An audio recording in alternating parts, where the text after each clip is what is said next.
Benjamin Glaise, Laurence Garcia. Bonjour Thierry Guerrier. Bonjour Benjamin, bonjour Laurence, bonjour à tous. Bonjour. Alors dans votre édito politique ce matin, alors on va parler d'un autre sujet polémique, parce qu'il n'y a pas que Stop Covid, il y a aussi les élections municipales, puisque pour les villes concernées, le deuxième tour aura donc bien lieu, mais le dimanche 28 juin. Eh oui, le 28 juin seulement, c'est-à-dire très exactement, Benjamin, 15 semaines après le premier tour, du jamais vu. Une élection totalement bousculée, malmenée, tronquée même, disons-le, par cet événement extraordinaire qu'on est en train de vivre, qui est cette pandémie de coronavirus. On peut s'interroger du coup sur l'impact des mois de confinement sur les choix des électeurs et dans une certaine mesure sur la sincérité même du scrutin. Songez que ça fait donc plus de 3 mois et demi qui vont séparer les deux tours. Dans ces conditions, comment les électeurs vont-ils se remobiliser? Comment vont-ils pouvoir appréhender les enjeux politiques et les rapports de force locaux établis par le premier tour, là où il y a encore un scrutin, qui ne sont plus ces enjeux, évidemment, vraiment dans les têtes? Et surtout, comment les candidats vont-ils pouvoir se faire entendre, les minoritaires en particulier, en seulement 4 semaines de campagne, et alors que les Français pensent d'abord à garder leur travail et à s'en sortir dans la crise qui s'annonce? Voilà toutes ces questions. Oui, c'est plein de questions, et tout de même, vous ne pensez pas justement, vous n'estimez pas que le scrutin est faussé justement par cette situation ? Faussé, je dirais peut-être pas ça, mais certains le pensent et contesteront la légitimité de ces municipales 2020. Prenez l'exemple de Marseille, où la gauche réunie a créé la surprise au soir du premier tour, puisqu'elle peut-être emporter la mairie. Sa force à la gauche, c'est qu'elle est unie, alors que la droite marseillaise, elle, se déchire. Très bien, ça a joué, c'est évident, mais pas que. L'électorat plus traditionnel de la droite à Marseille, les plus âgés en particulier, s'est beaucoup abstenu au premier tour, en partie par crainte du virus.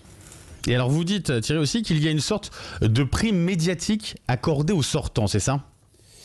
Et alors disons qu'en ce moment, lorsque les équipes municipales sortantes qui sont encore aux commandes parlent dans les médias de leur plan de gestion de déconfinement, lorsqu'elles évoquent par exemple les règles d'utilisation des terrasses pour la réouverture des restaurants, on n'entend que ça leur donne évidemment un avantage sur leurs opposants. Les opposants sont confinés, si j'ose dire, à des sujets politiciens quand les sortants ont donc le beau rôle. C'est le cas à Toulouse par exemple, où le maire sortant, le centriste Jean-Luc Moudenc, arrivé en tête à le beau rôle en ce moment, il est donné pourtant battu par un sondage IFOP si la gauche toulousaine fusionne ses listes.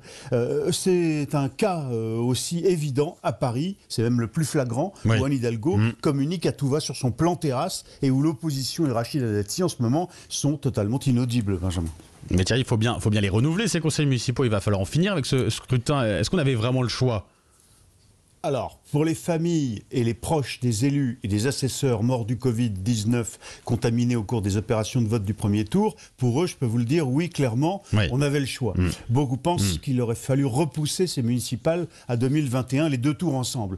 Mais vous avez raison, Benjamin, aujourd'hui, c'est trop tard et tout le monde veut tourner la page de ces municipales. D'abord parce qu'il reste à peu près 5000 communes, les plus grosses, où les électeurs doivent trancher. Ensuite, deuxième raison, peut-être la principale, parce que derrière tout ça, il y a une affaire de gros sous. Vous savez que ce sont les nouveaux conseils municipaux qui vont voter les budgets des travaux à venir, et c'est un secteur essentiel pour la relance du bâtiment et des travaux publics. Et puis politiquement, il y a un personnage qui veut qu'on en finisse et qu'on oublie vite les affaires Griveaux, les affaires Buzyn, les affaires Ndiaye et ses gaffes. C'est bien sûr Emmanuel Macron. Une fois la séquence politique des municipales achevée, le président de la République espère pouvoir reprendre en main sa majorité, qui se divise en ce moment, peut-être remanier, on parle même d'une dissolution, mais j'y crois peu, remanier pour se débarrasser, par exemple, de ce Premier ministre qui lui fait de plus en plus d'ombre.